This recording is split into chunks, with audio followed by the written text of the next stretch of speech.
Kakinada Venkat Nagar water tank దగ్గర గత రాత్రి జరిగిన అగ్ని ప్రమాదంలో సర్వం కోల్పోయిన బాధితులకు సిటీ ఎమ్మెల్యే కొండబాబు ఆదేశాలతో టీడీపీ నగర అధ్యక్షులు వీరు ఆధ్వర్యంలో బియ్యం, నిత్యావసర సరుకులు, వస్త్రాలను పంపిణీ చేశారు. ఈ సందర్భంగా వీరు మాట్లాడుతూ ఎమ్మెల్యే కొండబాబు అసెంబ్లీ సమావేశాల్లో ఉండడం వల్ల ఈరోజు తాము రావాల్సి వచ్చిందని, వారికి అన్ని విధాల ప్రభుత్వ సహాయ సహకారాల నుంచి వారికి ఇల్లు నిర్మించేందుకు తగిన చర్యలు చేపడతామని తెలిపారు. అనంతరం జ్యోతి మాట్లాడుతూ కాకినాడ సిటీలో ఎవరికి ఏ ఆపద వచ్చినా వెంటనే స్పందించి వారికి అన్ని విధాల సహాయ సహకారాలు అందించేది ఎమ్మెల్యే కొండబాబే అని, అన్ని కోల్పోయిన మురళీకృష్ణ, మాధవి, నల్లల సత్యనారాయణ, సత్యవతి మరియు కాకర్ల లక్ష్మి కుటుంబాలను అన్ని విధాలా ఆదుకుంటారని ఆశిస్తున్నామని తెలిపారు. ఈ కార్యక్రమంలో నాయకులు పాలిక జ్యోతి, వీరబాబు, శ్రీను, కుమార్ తదితరులు పాల్గొన్నారు.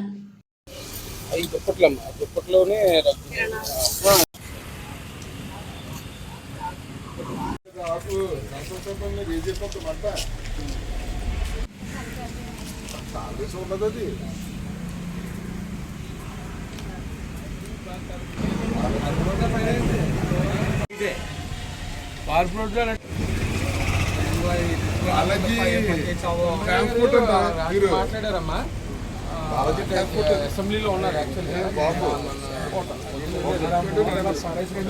మాట్లాడతారు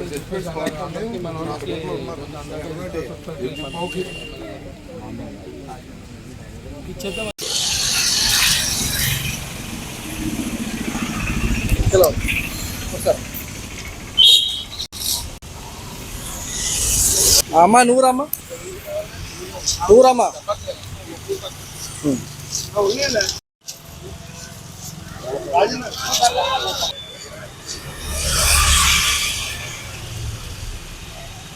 సాయంత్రం 8 గంటలకి ఫైర్ అయింది, మా ఇల్లు కాలిపోయిందండి. వెంటనే వీరు గారు వచ్చారు, ఎమ్మెల్యే గారు ఫోన్ చేసి మాట్లాడారు. నేను వచ్చిన తర్వాత నేను వస్తానమ్మా, కలుస్తాను, మీకు ఏ రకంగా నేను సాయపడి చేస్తానని మాట్లాడారు.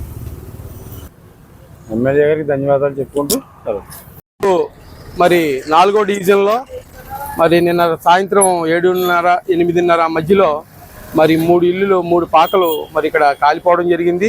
ఒక ముసలావిడ టీ పెట్టడంతో ఆ గ్యాస్ ఫైర్ అయ్యి ఆ విధంగా మొత్తం ఈ 3 ఇల్లులు కూడా దగ్ధం అయిపోయినాయి. మరి ఎమ్మెల్యే గారు అయితే కొండబాబు గారికి ఈ విషయం తెలియడం జరిగింది. మరి అయితే ఎమ్మెల్యే గారు అసెంబ్లీలో ఉండడం వల్ల మరి అధ్యక్షుడిగా నేను మల్లిపూడి వీరుని నేను వచ్చి వీళ్ళని పరామర్శించడం, అలాగే మరి ఇప్పుడు అందాక నిత్యావసర వస్తువులని ఎమ్మెల్యే గారు ఈవేళ దుప్పటి, అలాగే మరి రగ్గులు, నెక్స్ట్ బియ్యం అన్నీ కూడా నిత్యావసర సరుకులు అన్నీ కూడా ఎమ్మెల్యే గారు పంపించడం జరిగింది. మరి ఎమ్మెల్యే గారు రాగానే మరి వెంటనే కలెక్టర్ గారితో అలాగే ఎంఆర్ఓ గారితో కూడా మాట్లాడారు. ఈరోజు ఎమ్మెల్సీ ఎలక్షన్స్ మరి కౌంటింగ్ రోజు కాబట్టి వాళ్ళ అధికారులు కూడా అందుబాటులో లేరు.